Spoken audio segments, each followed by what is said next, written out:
She's wet herself. So clean her up. I was shocked when I received a call from my sister-in-law while shopping at the supermarket. She said she had left her 2-year-old daughter at our house and gone on a trip. She's dirty, so I left her in the bathroom. Take care of it. She hung up the phone while humming a tune.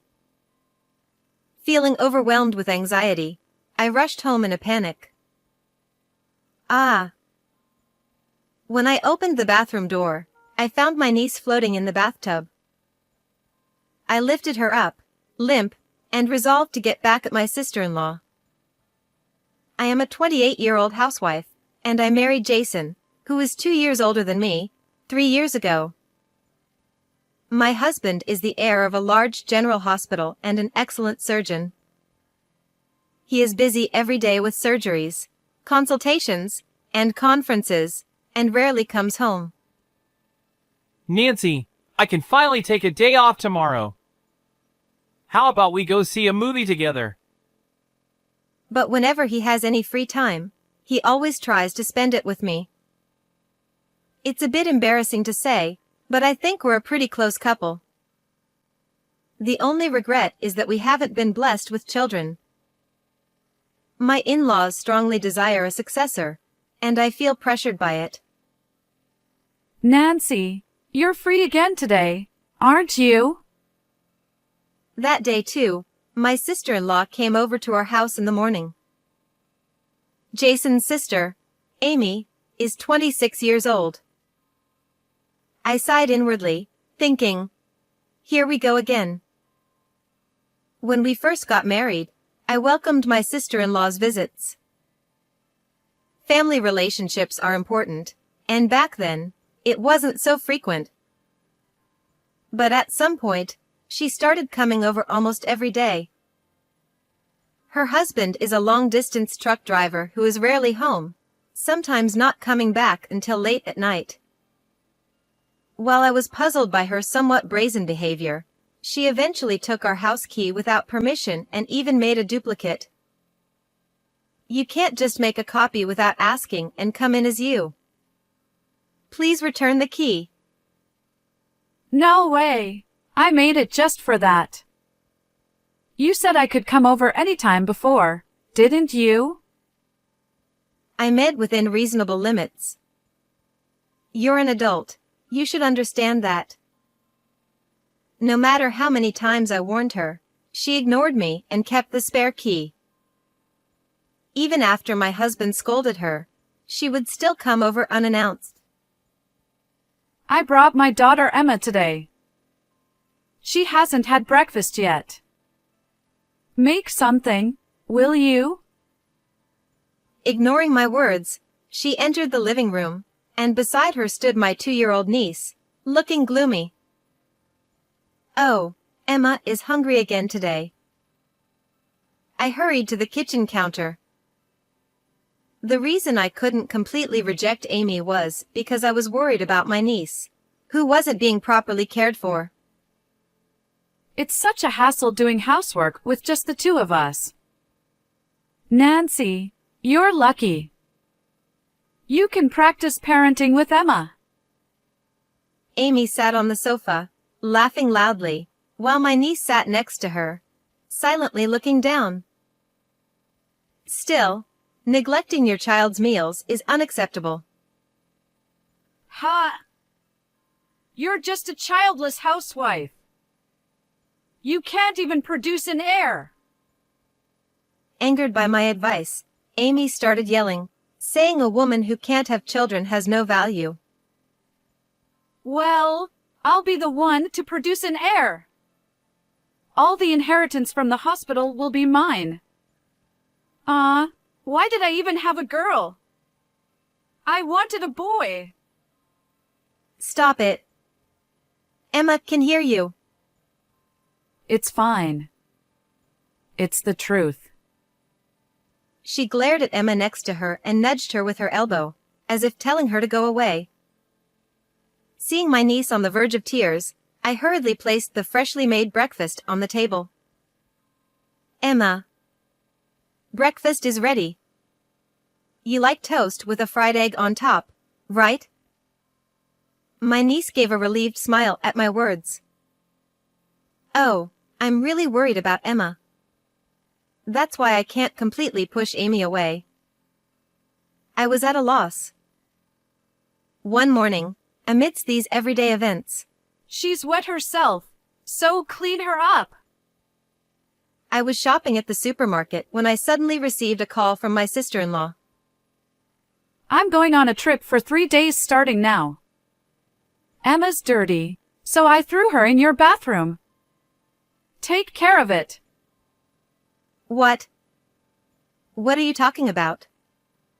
Where are you going? I tried to get more details, but Amy hung up the phone while humming a tune. Emma. She must be so scared being alone. I hurried back home.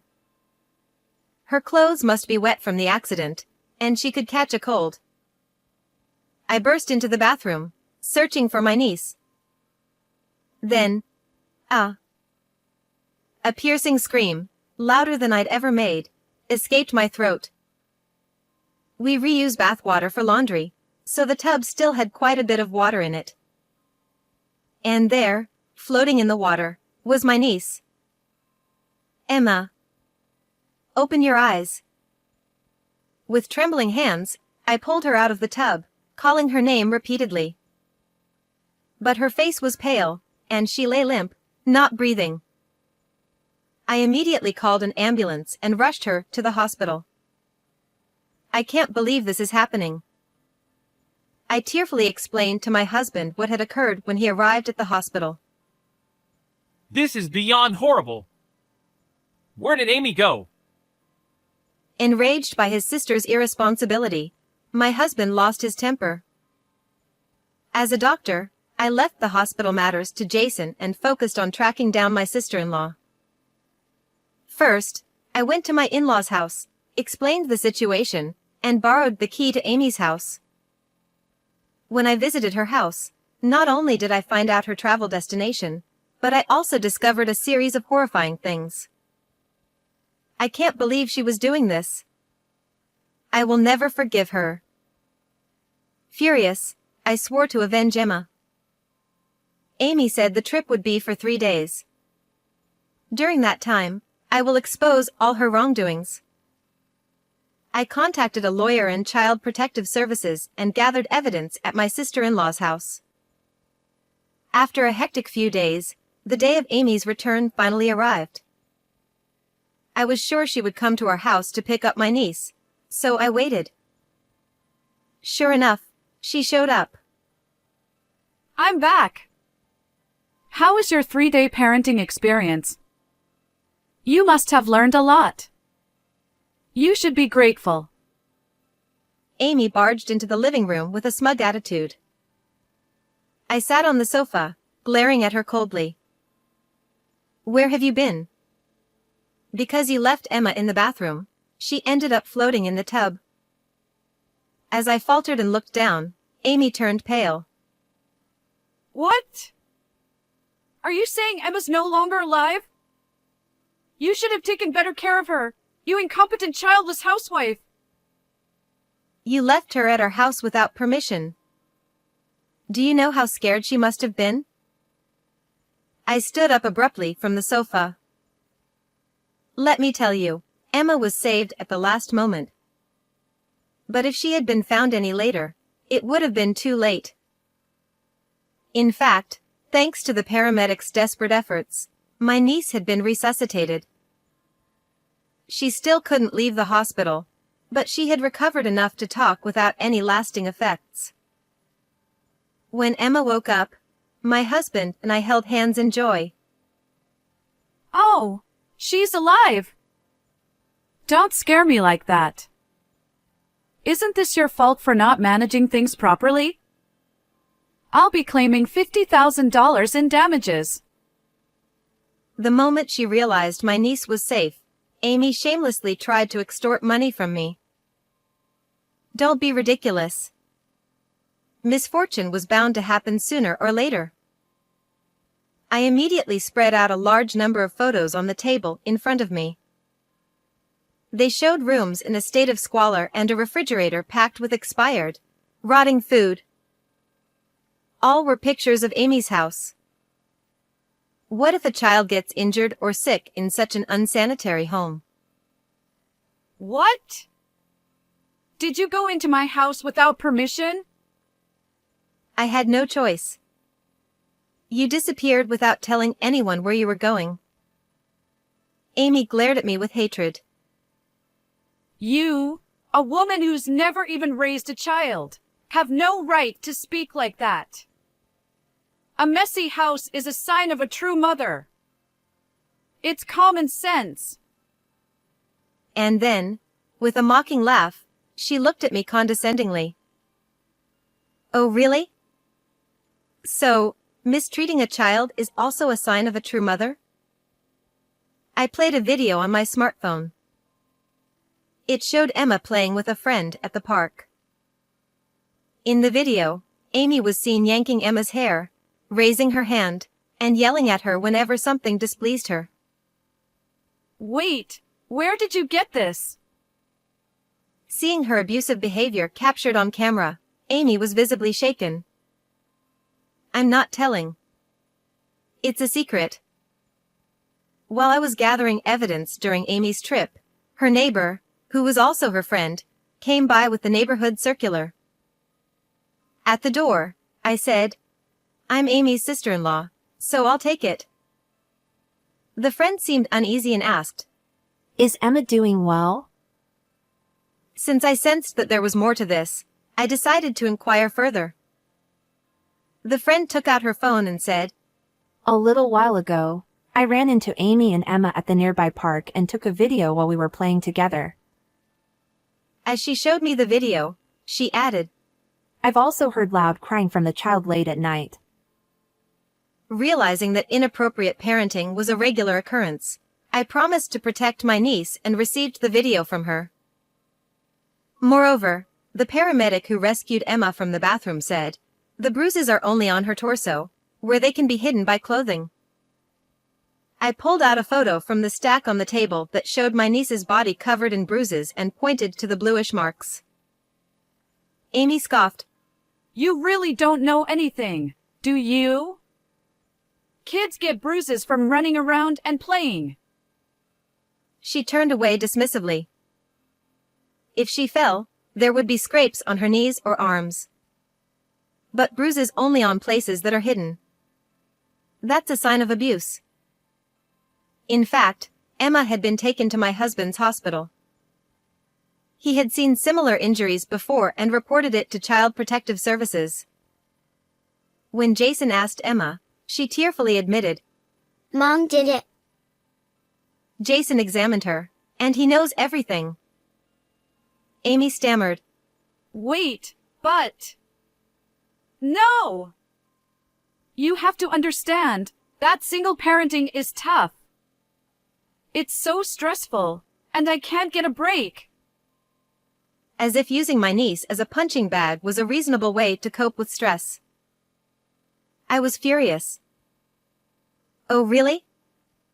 Even after dumping your parenting responsibilities on me and going on an affair trip, you still need more breaks? I pulled out an envelope from under the pile of photos. It was Amy's diary, which I found at her house.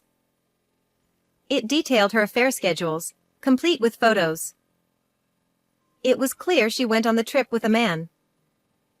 You have no right to read someone's diary. That's a violation of privacy. Amy screamed, spitting with rage as she tried to snatch it from my hand. Her husband, who was supposed to be at work, emerged from the back room and said, I gave her permission. He returned home urgently after I contacted him and a colleague took over his long-haul driving job. Amy said, Harrison? What are you doing here? She hadn't expected her husband to come back, and her eyes widened in shock. Harrison stormed towards her, standing tall right in front of her. Not only did you deceive me, but you also neglected our child. He seethed, visibly enraged. Amy used to tidy up the house and cook delicious meals when her husband came home, but she had been using a housekeeping service. Her diary even mentioned, A husband who's never home and just brings money. Too easy and convenient. "You've been pretending to be a good wife and mother only in front of your husband. Who's really the worst here?" I demanded. Both Harrison and I confronted her, and she was at a loss for words, clenching her teeth and looking down. Amy tried to soften her stance. This was just a one-time thing. I was lonely because you were never home. She said, looking up at Harrison with tearful eyes. But instead of forgiving her, Harrison shouted, So you've been lying all along? You are good for nothing. At that moment, my husband Jason emerged from the back room. Jason! Amy shrieked, shrinking back in fear. Don't be fooled. This isn't the first time. She has 2 divorces, both due to her infidelity. Jason revealed, pointing an accusatory finger at his sister. Harrison was bewildered. She told me she divorced her previous husbands because of their debts and violence. That's not true. I've heard the same story from my parents-in-law, I added. Jason continued. She paid $40,000 in alimony for her affairs, which our father had to cover. And you still haven't learned, have you? $40,000? Harrison was shocked. I hadn't known about the large alimony payments, so I was appalled too. Looking at Amy with disdain, Harrison declared, I've had enough of your lies. I'm getting custody of Emma. And he threw the divorce papers on the table. Wait! No, it wasn't like that. I just made a mistake. If we divorce, I won't get any inheritance. Do you want that? Amy clung to Harrison, trying to manipulate him with the prospect of inheritance. But Harrison slapped her hand away. Enough! You've abused our child and repeatedly cheated. You're cut off. You won't get any inheritance. He shouted. Your parents said they never want to see you again. To them, you're a stranger now, I added. Amy turned pale and stammered, realizing she had lost everything. She tried to cling to her husband, but he pushed her away. She tried to make excuses for her brother, but he yelled at her. Finally, she fell at my feet, desperate. We women should stick together, right? Please help me. Amy, drenched in sweat with her hair in disarray, looked utterly pathetic. I don't want to be associated with someone like you. It's impossible to help each other when all you do is take advantage. I replied coldly. As the phone rang and a man's voice answered with hello, I snatched the phone from Amy. Hello? I'm Amy's sister-in-law. Did you know she's about to be divorced for the 3rd time and has a history of cheating? I began recounting everything to her lover. Amy screeched and tried to attack me, but Harrison and my husband restrained her, holding her tightly. Calmly, I continued talking to the man and then ended the call. You didn't tell him you were married, did you? He's furious and said he's breaking up with you. I handed the phone back to Amy, who frantically tried calling him again. But all she heard was, the number you have dialed is not in service. After about 30 attempts, she finally realized she had been blocked and began to wail. Harrison will get full custody of Emma. Plus, we're demanding $5,500 in child support and $50,000 in damages, totaling $105,000. I declared firmly. Amy's spirit broke completely, and she crumpled to the floor, sobbing. Suddenly, the sound of police sirens filled the air. My husband had called the authorities while we were in the other room. The police arrived and escorted Amy out. She screamed and cried, but neither Harrison, my husband, nor I made eye contact with her, leaving her in utter despair. That was the last image I had of Amy. After that, Amy and her husband divorced, with Harrison gaining full custody of Emma. He switched to a job that allowed him to be with his child more often, and Emma's smile returned. As for Amy, she's now in prison for endangering a child's life. According to her lawyer, she'll likely be there for several years. Even after her release, she won't be able to see her child, return to her family, and will be left alone, burdened with debt. On a happier note, I'm finally pregnant. We haven't asked about the baby's gender because either a boy or a girl can be a worthy successor in today's world. My husband also agrees that whether or not they take over the family business should be entirely their choice. I'm looking forward to a future with our child. How did you like this story? Don't forget to subscribe to the channel. See you in the next video.